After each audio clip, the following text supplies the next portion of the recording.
Hello, नमस्कार, आदाब, सत श्री अकाल और अस्सलाम वालेकुम। मैं हूं मोहम्मद अहमद काज़मी, लेकर आया हूं आपका पसंदीदा कार्यक्रम ग्लोबल न्यूज़। इस वक्त बड़ी खबर श्रीलंका से है, जहां साबिक प्रेसिडेंट गोताबाया राजपक्षे के इस्तीफे के कुछ घंटों बाद ही प्राइम मिनिस्टर रानिल विक्रमासिंघे को अंतरिम यानी एक्टिंग प्रेसिडेंट के तौर पर शपथ दिलाई गई है। कोलंबो से डेली मिरर अखबार ने स्पीकर महिंदा यापा अभ्यवर्धना के हवाले से बताया है कि सैटरडे को पार्लियामेंट की बैठक होगी और मुल्क के कॉन्स्टिट्यूशन के मुताबिक 7 दिनों के अंदर नए प्रेसिडेंट का इलेक्शन किया जाएगा। चुने गए प्रेसिडेंट के जरिए नया प्राइम मिनिस्टर अपॉइंट किए जाने के इम्कान है, जिसे पार्लियामेंट के जरिए कंफर्म किया जाना होगा। साथ ही खबर है कि राजपक्षे मुल्क से फरार होकर मालदीव के रास्ते सिंगापुर पहुंच गए हैं। सऊदी एयरलाइंस की उड़ान नंबर SV788 लोकल वक्त के मुताबिक कल शाम 7 बजे के कुछ देर बाद सिंगापुर चांगी इंटरनेशनल एयरपोर्ट पर उतरी,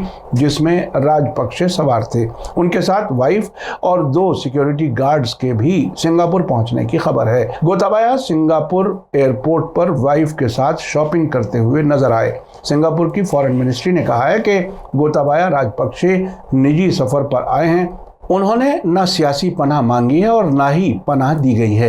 अब गोताबाया के सऊदी अरब जाने की अटकलें हैं। कोलंबो से खबर है कि राजपक्षे के इस्तीफे के बाद वहां जश्न का माहौल है। पार्लियामेंट स्पीकर अभ्यवर्धने ने मुल्क की आवाम से अपील की है कि वे पार्लियामेंट मेंबर्स के लिए पुरअमन माहौल बनाए रखें ताकि वे प्रेसिडेंट इलेक्शन की कार्रवाई में हिस्सा ले सकें। प्रेसिडेंट इलेक्शन 22 जुलाई को तय किया गया है। इसी बीच कोलंबो से द आइलैंड अखबार की रिपोर्ट में कहा गया है कि साबिक प्राइम मिनिस्टर महिंदा राजपक्षे, साबिक फाइनेंस मिनिस्टर बासिल राजपक्षे और साबिक फाइनेंस सेक्रेटरी SR एटिगले ने कल सुप्रीम कोर्ट से कहा है कि जब तक उनके खिलाफ दायर मुकदमे पर सुनवाई नहीं हो जाती तब तक वे मुल्क नहीं छोड़ेंगे। सेंट्रल बैंक के साबिक गवर्नर अजित निवाड काबराल ने भी कहा है कि जब मामला उठाया जाएगा तो वे मौजूद रहेंगे। Ceylon chamber of commerce CCC के मुताबिक प्रेसिडेंट चंद्र जयरत्ने के जरिए मुकदमा दायर किया गया है, जिसमें सुप्रीम कोर्ट से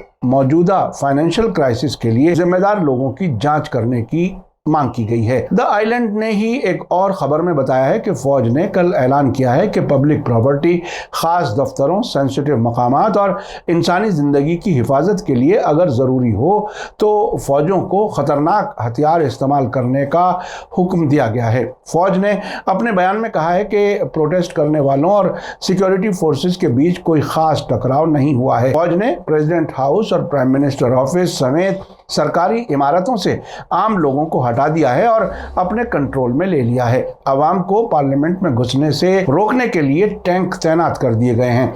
कल थर्सडे को दोपहर 12 बजे से आज सुबह 5 बजे तक कोलंबो में कर्फ्यू लगाया गया था। न्यूज एजेंसी एसोसिएटेड प्रेस के मुताबिक गोताबाया राजपक्षे सिंगापुर के बाद सऊदी अरब जाएंगे। एक रिपोर्ट के मुताबिक प्रेसिडेंट राजपक्षे के भाई और साबिक मिनिस्टर बासिल राजपक्षे भी अमेरिका फरार हो गए हैं। प्राइम मिनिस्टर की रिहाइशगाह में फौजी PM की कुर्सी की रखवाली कर रहे हैं ताकि प्रोटेस्ट करने वाले इस पर हमला ना कर दें। इससे पहले पार्लियामेंट स्पीकर महिंदा यापा अभ्यवर्धने ने कल थर्सडे को गोताबाया राजपक्षे को इत्तला दी थी कि उन्हें जल्द से जल्द इस्तीफा सौंप देना चाहिए, वरना वे उन्हें ओहदे से हटाने के दूसरे ऑप्शंस पर गौर करेंगे। इस वार्निंग के बाद राजपक्षे ने कल शाम अपना इस्तीफा ईमेल कर दिया। मालदीव के माले शहर में एक दिन बिताने के बाद राजपक्षे सिंगापुर पहुंचे हैं। वे मुल्क की इकोनॉमी को संभालने में नाकामी के खिलाफ अवामी प्रोटेस्ट शुरू होने के कुछ दिन बाद मुल्क छोड़कर फरार हो गए थे।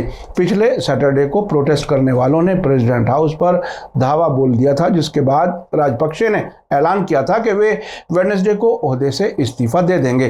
प्रोटेस्ट करने वालों का मानना है कि मुल्क के गैर मामूली फाइनेंशियल क्राइसिस के लिए राजपक्षे जिम्मेदार हैं, जिसकी वजह से मुल्क की हालत खराब हुई है। आपने देखा कि अब राजपक्षे के सऊदी अरब जाने की तैयारी है और एक मिनिस्टर के अमेरिका पहुंचने की खबरें भी आ रही हैं। हालांकि वो अभी कंफर्म नहीं हुई है, लेकिन कहां कहां जड़ें किन हुकूमतों की मिली होती हैं, कौन किसके लिए काम करता है, बुरे वक्त में फरार होकर के कहां जाता है, ये सब बहुत ही अहम इशारे होते हैं। अब से पहले यमन में भी अब्द रब्बू मंसूर हादी फरार होकर के सऊदी अरब पहुंचे थे। तुनीशिया के जो ज़ैनुल आबिदीन थे 2011 में जब उनकी हुकूमत गिरी वो भी सऊदी अरब फरार होकर के पहुंचे थे। तो जैसा कि मैं अक्सर कहता हूं कि अमेरिका ने बहुत से काम इस इलाके के और मुस्लिम मुल्कों के ख़ास तौर पर सऊदी अरब को आउटसोर्स किए हुए हैं। वो उनके मफादात के लिए मुसलसल काम करते हैं। अब आने वाले वक्त में क्या कुछ कड़ियाँ खुलेंगी, क्या क्या हालात होंगे, क्या क्या खबरें आएंगी, वो हम आपको बताते रहेंगे। मीडिया स्टार वर्ल्ड लगातार नज़र बनाए हुए है। आखिर में आपको याद दिला दूं कि अगर आपने अभी तक media star world YouTube channel subscribe नहीं किया है तो सब्सक्राइब कर लें और घंटी दबाना ना भूलें। और अगर आप हमें फेसबुक पर देख रहे हैं तो हमारे पेज को लाइक करें ताकि हर नई वीडियो की खबर आपको सही वक्त पर मिल सके। इसी के साथ मुझे दीजिए इजाज़त। ग्लोबल न्यूज़ का ये एपिसोड आपको कैसा लगा कमेंट्स में ज़रूर लिखें। थैंक यू, धन्यवाद, शुक्रिया। जय भारत, जय हिंद। मीडिया स्टार वर्ल्ड के और वीडियो देखने के लिए हमारे चैनल को सब्सक्राइब करें और सीधे नोटिफिकेशन पाने के लिए बेल आइकन दबाएं। और अगर हमारी खबर सच्ची और अच्छी लगे तो अपने व्हाट्सएप, इंस्टाग्राम, फेसबुक और ट्विटर अकाउंट पर ज़रूर शेयर करें।